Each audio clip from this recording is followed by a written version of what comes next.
Yeah. Say that again. Oh, blimey, there is that. Thank you.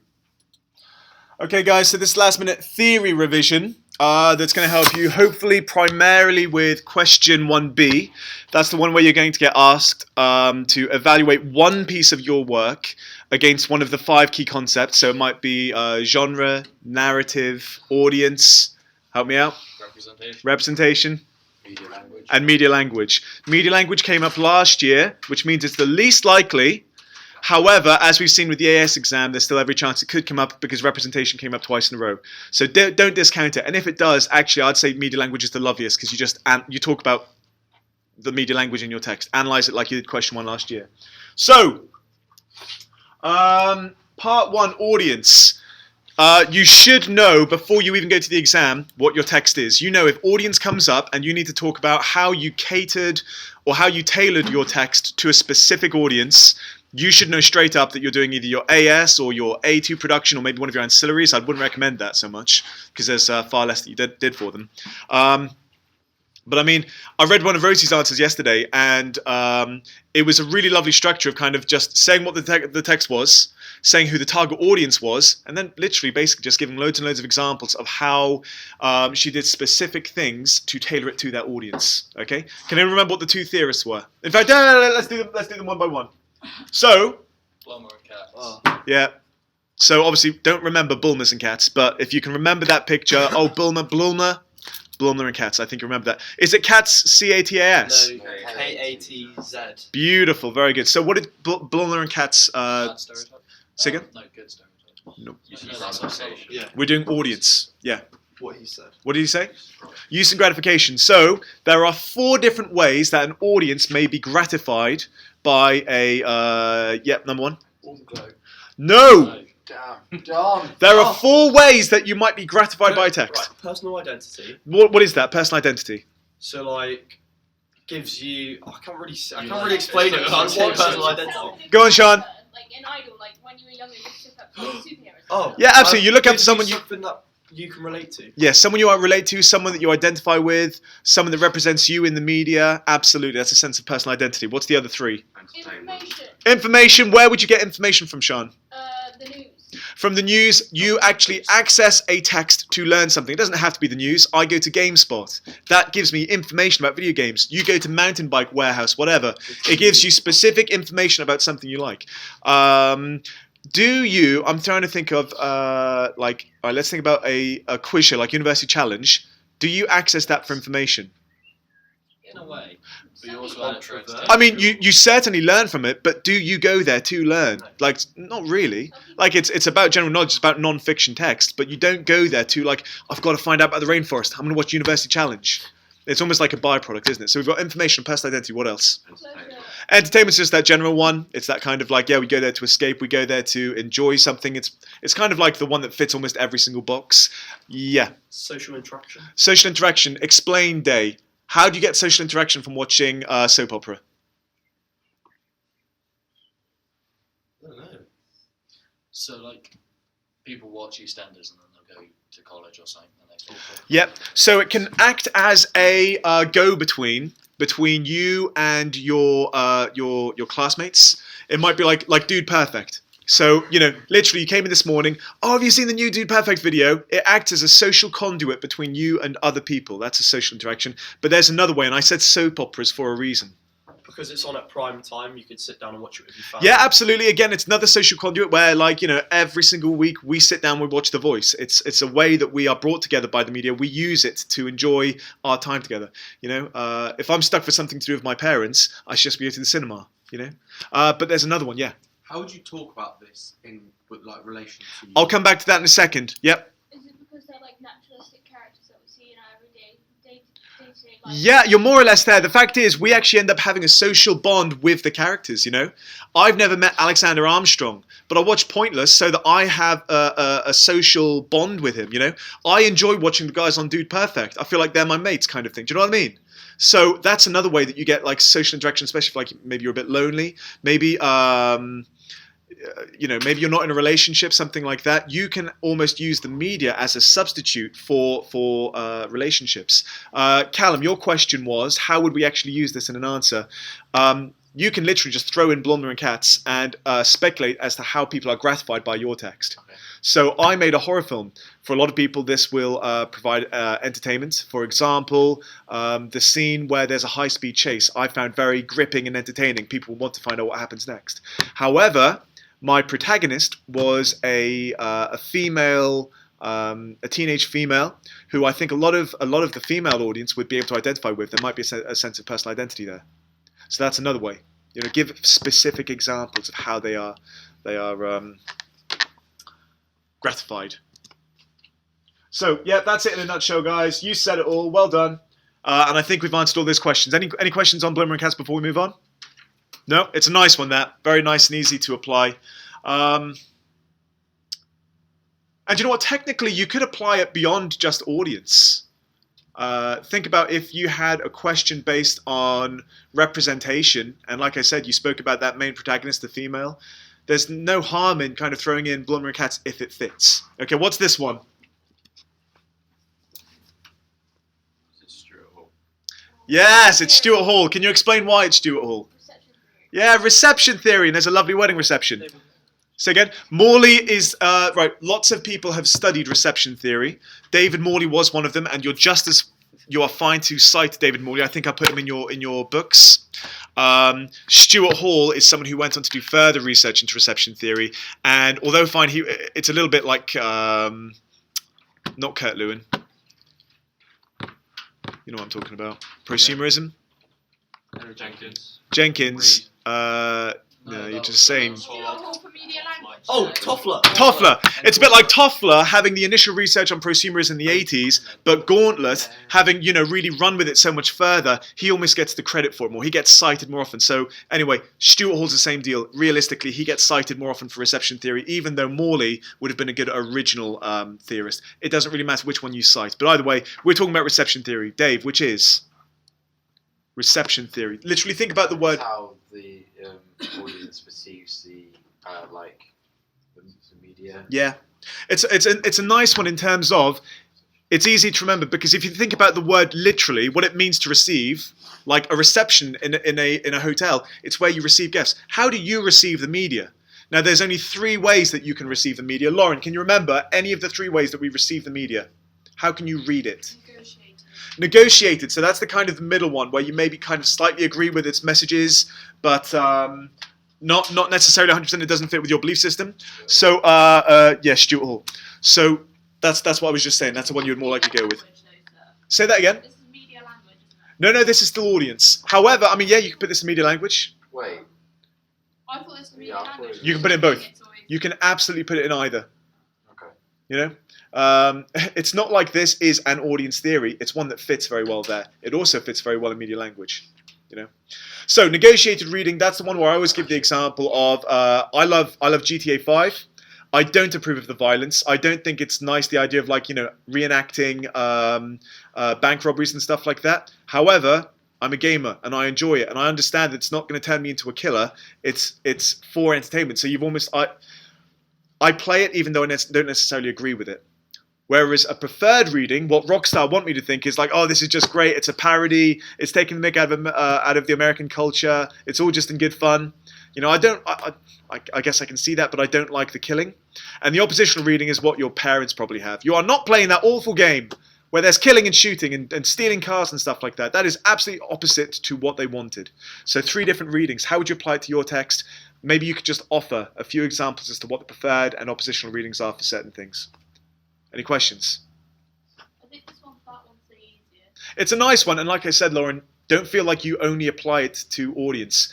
You've got to see it as, all of these different theorists. I'm suggesting where they fit best, but actually, depending on how you use it and how you write about your text, I mean... They all fit in with each other. Well, yeah, I mean, Pretty much. that's kind of it, yeah.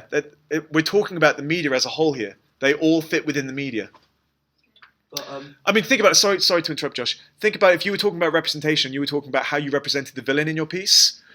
there's no harm in you saying, however, an oppositional reading to this would be that he's actually not so scary because. So how would you name drop that then? Say there's an oppositional reading. An oppositional reading, brackets Stuart Hall. Okay. Like, you've almost got to imagine you're writing your dissertations.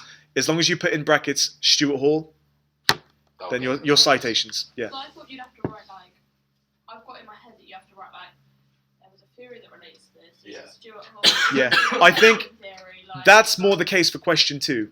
In question 2, where you are talking about like Kurt Lewin or Andy Reid, give us a background on the theory. In this one, bearing in mind these are just the big ones that everyone around the country is probably doing, it's more a case of just name drop, and write about your text.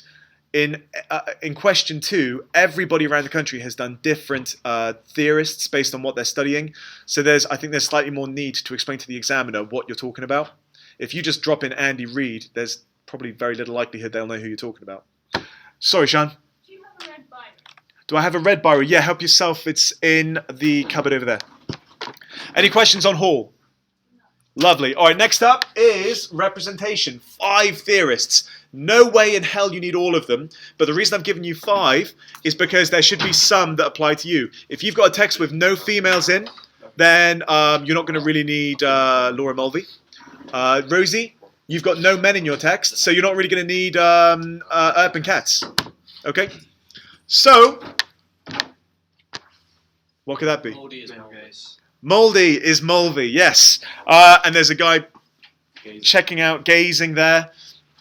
So that is, of course, referring to Laura Mulvey, male gaze theory, guys. It's the one we've spoken since the start of year 12. You should know this inside out. You've done it in creative media as well, so you should know this very, very well.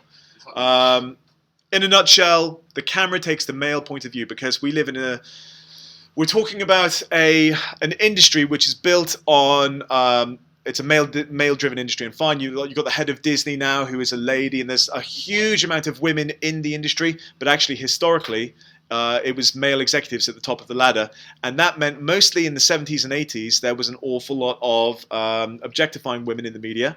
It still happens now, much less so, and obviously culture has changed so much, but you might want to apply this to your text, and what I would most definitely say is, in the specification, it actually says...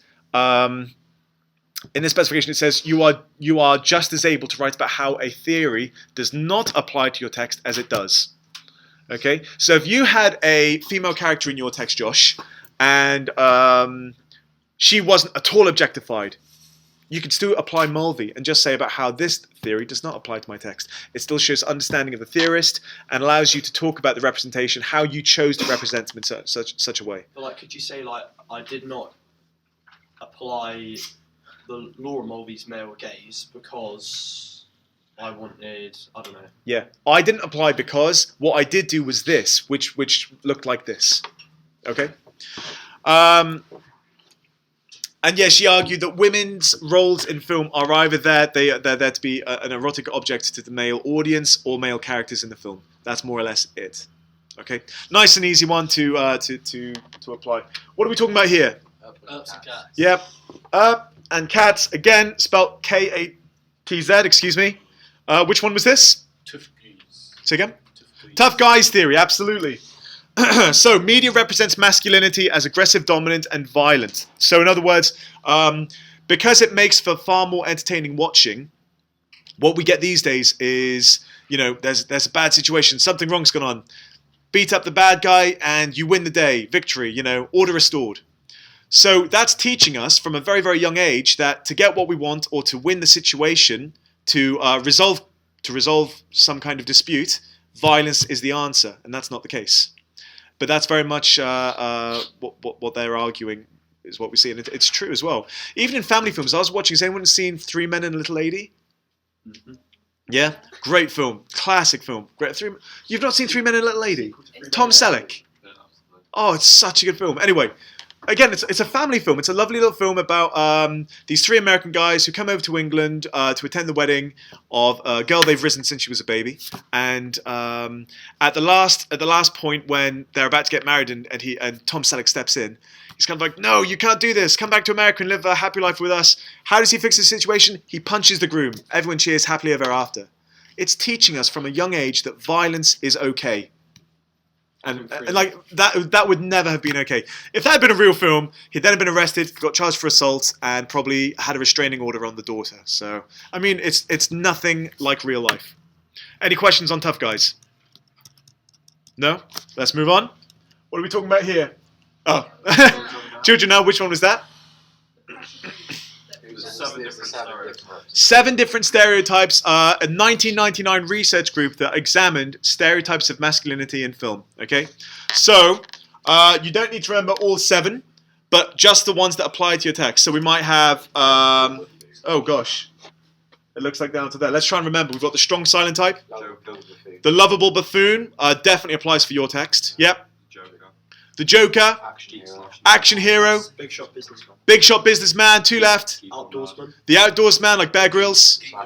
And the geek or nerd. So think about it, guys. If any of those apply to your text, you can very easily apply 1999's Children Now Research, and that works just beautifully. It's O'Sullivan. O'Sullivan, what did he say? The stereotypes are meant to be good, and Stereotypes are good. He looks quite happy in that picture. They're there to make sense of it. Yeah, absolutely. There's nothing wrong. I mean, like, let's talk about stereotypes. Stereotypes are fine with me. They help me make sense of texts. In other words, he said, stereotypes are not meant to offend. They are there to kind of quickly provide context to the story. So 2 hours is not very long. Half an hour is not very long if you're watching something on TV. You need to establish pretty quickly, think about Doctor Who the bad guy is. So yeah, maybe we'll use a stereotype of them being a bold Englishman who's quite gaunt. We look at him and we know straight away that he must be the bad guy. Fine, it's a stereotype, and to gaunt, bold Englishmen, it might be a bit offensive. But actually, it serves a narrative purpose. It serves a kind of, this is how I feel about this person. That's how they're represented. In comparison to Dyer, who does not look happy, does he? Yeah, absolutely. Stereotypes are insulting, mate. They oversimplify social groups that are diverse. In other words, he argued they are insulting. And like we just said there, maybe bad guys being represented most commonly as British in the media. Maybe homosexuality being represented very commonly as overly extravagant. That does not represent an entire social group, and it can be very, very insulting to people of that social group. African Americans commonly being represented with gang culture in America. Naturally, that's going to be very, very insulting, isn't it? So if you're talking about stereotypes in a negative way, you can most certainly apply Dyer. So next up, narrative. There are 4 theorists. Anyone remember what that one could be? Barthes. So which one is Barthes? Too bad Zach's not here. He loves this one. Say again? Enigma and action codes. So there might be an action code which hints to the audience as to what is to come. I mean, this actually works very, very nicely with Todorov. Like, maybe we know there is about to be disruption because the villain has just looked very kind of scarily at the camera. He's kind of done a kind of like a wink to the audience, as in like, oh, something's about to hit the fan. It tells us what to expect, Maybe we know the bad thing's about to be resolved because the hero has just picked up his sword he hasn't touched for 100 years, put it in its sheath, and he's like wandered off. He's about to go get the bad guy, restore order. Those are action codes. Enigma codes are questions for the audience, in a nutshell. So, yeah, absolutely, the whodunit, that kind of thing. Keeping us hooked so that we want to find out what the resolve is. Like I say, I find Barthes works so closely with Todorov. You'd be mad not to mention one without the other. Do you know what I mean? Okay, next up. Claude Levi-Strauss. This is the one that Zach likes. Does anyone else want to tell us what Levi-Strauss said? Polar opposites. Yeah, polar opposites is not quite the right word, but it's true. Binary opposites. Yeah. Conflict allows narrative. So this idea of you can't know good without evil. Man versus machine. Man versus nature. Male versus female. Opposites, which create conflict, which allow narrative. Okay?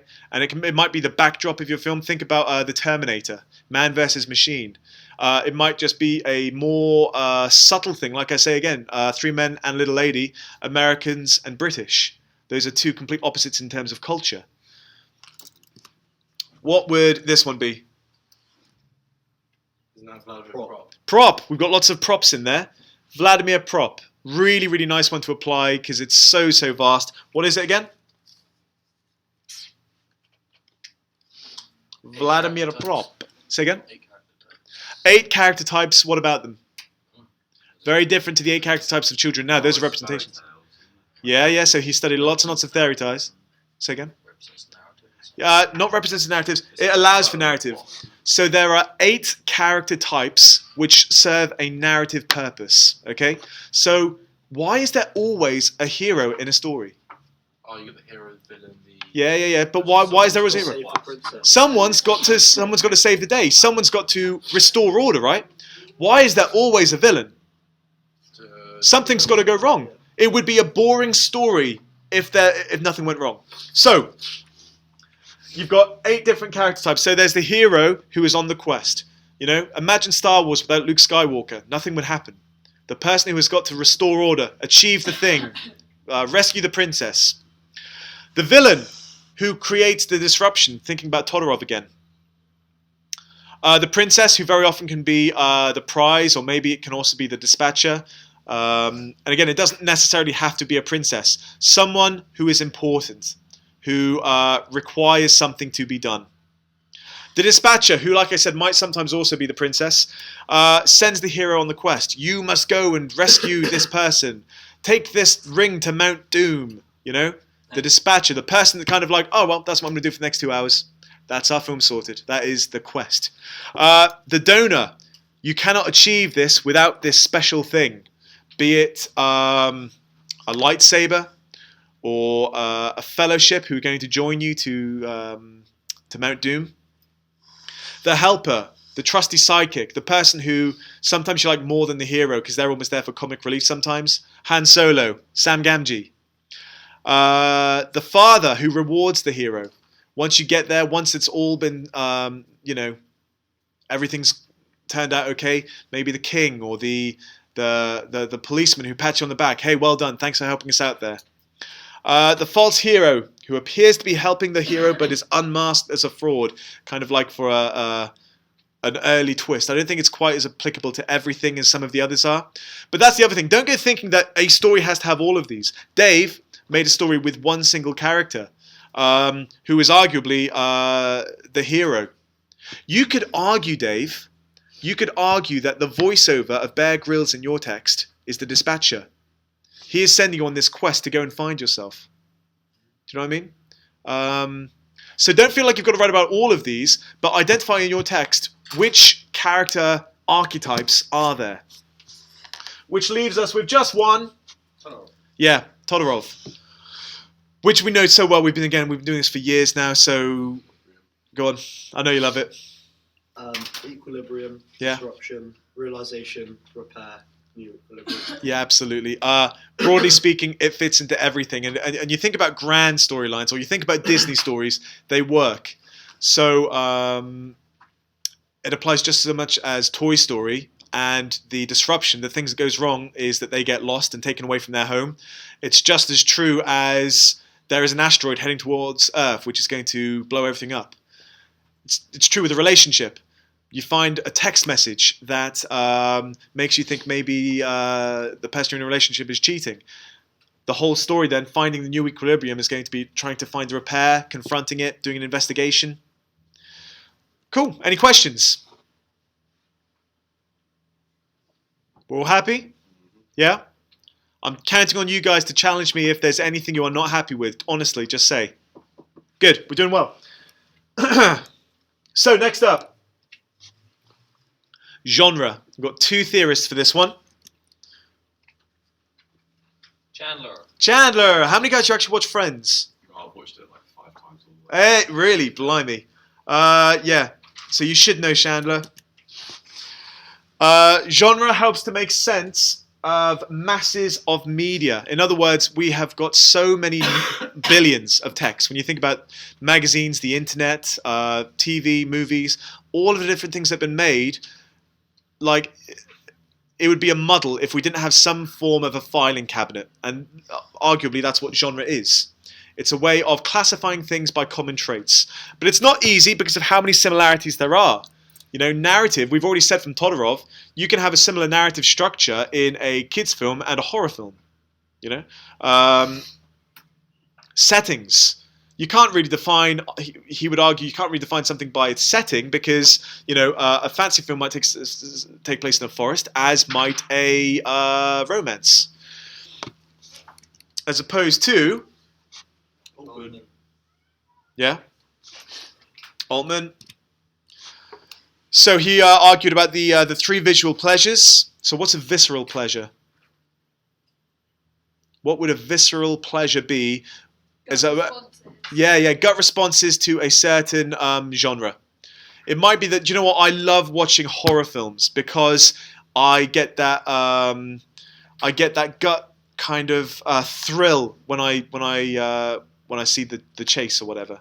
It might be, like in my case, I love sci-fi because I grew up with them. I'm always going to get naturally a gut kind of pleasure from a sci-fi. What would an intellectual pleasure be? It's like puzzles, like Enigma Code. Yeah, quite similar to Enigma Codes. It might be that you particularly like a certain type of genre because you enjoy sussing out how it's going to unfold, how it applies to the genre. You know, like I say, I love sci-fi. I'm always going to go back to sci-fi because I like trying to work out the world. I read a lot of fantasy and sci-fi books because I love the way they introduce, you know, the history and the culture of that world, almost like you're supposed to know it. And as you read it, you're sussing it out. Oh, so that must be the king. That must have been a historic battle. It's an intellectual pleasure that I get from that genre. And an emotional pleasure? Anyone? How it makes you feel. Yeah, absolutely. How it makes you feel. Again, I'll go back to sci-fi. Makes me feel good. Wasn't it because, like, didn't you give an example like, oh, I like watching sci-fi because when I was younger, my dad always had it. Exactly, that kind of thing would most certainly apply. Really, really nice. Good. Okay, works. Next up, we have got... Oh, is that all of them? That is it. So, guys, those are your theorists. We didn't talk about media language in there. One, because it came up last time. Say again. Back one, yeah, sure. Yeah. We didn't talk about media language in there because, largely speaking, media language... I mean, you can talk about Blonder and Katz, you can talk about Stuart Hall. Broadly speaking, with media language, you're going to be talking more about your own text. And don't forget what I said in that that PowerPoint I showed you ages ago based on the examiner's notes. Don't make it all about the theory. You know, you've also got to write primarily about your own text. You've got to justify what you did and why. So if we're talking about audience... How did you make it appeal to that audience? If we're talking about representation, literally, you're telling me how you created representations of individuals or social groups. I hope it's representation. I would love it to be representation. It's representation, right? Representation would be lovely. Right, so that's a great question, Dave. Which one would you not be all right with? Anything else. That is not I'd true. probably say genre. Genre? Yeah, I think media language is probably my weakest one. Media language? Yeah, just because, like, I know there's no direct link to theorists with it. But that's fine. That is okay. I know, but I haven't really looked into it either. All you've got to remember for media language, guys, literally all you need to remember is you are analysing one of your texts exactly the same as you would have done in last year's question 1. So what is media language for print? For those of you who did magazines, that is layout, typography, imagery, use of colour, stuff like that. For film, it is sound, camera work, editing, It's question 1B. mise en scene. 1A, 1B. This is question 1B. This is where you analyse one of your texts. So you can only do one. Yeah, you write about one of your texts in relation to one of those key concepts. Question 1A is obviously where you show progression. Yes. You show how you have gotten better at a key skill. So, that being said, media language, I assure you, is nothing to worry about. I also don't think it's going to come up. What do we not feel so good about? It might. Anyone? There's more of these ones. More of these ones? Chandler and... Okay. So, genre. To talk about genre, you literally need to just justify how your text fits within that genre. Exactly. That is exactly it. A genre is largely determined by how well it adheres to generic codes and conventions. In other words, when I say sci-fi to you, you should instantly think spaceships, aliens, laser guns, I mean, what is a generic narrative structure? What is a generic narrative for a sci-fi? So you can basically just say that, and then you could be like, you're related to one of the theorists, and just say. Most definitely, yes. In your case, Lauren, you created a horror film. What is a generic storyline? Two girls at home watching TV. Someone is stalking them from outside, tapping on the window. It's a very generic narrative structure that you followed. What is the traditional mise en scene? A very comfortable, cushy, nice, relaxing, unintimidating interior setting. Outside, darkness, rain. You know, stuff which suggests bad stuff's going to happen. What is a conventional villain? Someone dressed in black, in a hoodie in your case, slowly moving, dragging an axe. What camera angles would you expect? For you guys, for you two specifically, I'm thinking of that low angle worm's eye view camera shot of you dragging the axe. We never see you front on. You're walking away from the camera. That's what I'd expect of the genre. So genre, I'm sorry guys, that's a really nice one. That's a really, really nice one. Well, it depends on the answer. I like narrative. Narrative's a nice one. I'd love it if narrative... The new second season, I know that. I wouldn't be surprised if narrative came up at all. It's very easy. Yeah, Todorov is exceptionally easy to apply. I'll be honest, after the AS exam, I don't have a gut feeling anymore. That has thrown me. The fact they did genre 2 years in a row, I don't want to speculate what it will be. So I hope it's representation. I personally think they just were lazy and they couldn't be asked to change it because obviously it's the last year. Yeah. of it being No, do you know what I think? If it's media language, I will quit. Ah, I will walk out. no, of you the won't. You meeting. won't. Because media language, Sean, is a lovely one. I don't plan on doing What do the you talk questions, I'll be alright. Say again. What do you talk about? Camera work. So I'm just going to do question 2 and 1 just going You to can't. What theories do you do? You don't. You don't. Just literally sit, Literally, plan. you analyze your text, Sean, in terms of camera work. I take it you would do your music video, yeah? 50. So talk to me about how you created meaning with camera angles, with mise en scene, sound, and editing. So, Okay, let me put it like this. Let me ask you some questions, Sean. Why did you put that really cool kind of fuzzy VHS effect on your film? What meaning were you trying to create? It looked cool. It was stylized. Good. Nice. Yep. I wanted those sweet marks. Yeah. But what meaning did it give you? I mean, all right, let me give you my reading of that thing. I appreciate that you put it in stylistically to look cool. But actually, if I was to look for meaning in that, I would suggest perhaps she's singing about a relationship which didn't work out, and that distortion, because bearing in mind it looks cool, but it's actually imperfect. It's not a perfect image. It shows, like, you know, cracks beneath the surface. so That is creating meaning through a visual effect. essentially, would you answer a question like this question with media language, like you did last year, the question 1? That is literally what I've said about 5 times. That is exactly what I would do. How? Right. Let's look at your example. Okay. Why did you? Let me think of a good example. So I'm doing your BMX film, right? If you want. Okay. Why did you do a slow zoom into the window once you went into your kind of daydream? How did you create meaning? You could have just had a shot of the window. Why did you do zoom in? This is the way the guy's looking out, and then you fade it. Okay. So what I'm saying is, literally, just take a shot of the window. I would argue you created meaning by having a zoom into the window. What was the meaning of that? Zooming into the daydream. Yeah, absolutely. It's kind of like leaving this reality and entering another one. You know, that is almost like you're transcending. So you used a camera angle there. One, yeah, of course you could say it looked cool. I did it because it was a different camera angle. The fact is, you've got to argue you did it to create meaning, just like an author uses metaphors and simile to create meaning. Yeah? Now, just a quick question about, like, the grading sort of stuff. Yes. You've given us, like, marks to aim for based off, like, last year's, like, grade boundaries. Yeah. How much will that change this year? Like how much you're above or below, you know, where we got to be aiming at? They're pretty concrete with OCR. Okay. Yeah. Right. I mean, they can change them. They can, but they're pretty concrete. Okay. Yeah, there's more set in stone, which is great. Yeah. Any other questions? Cool. What should we work on now?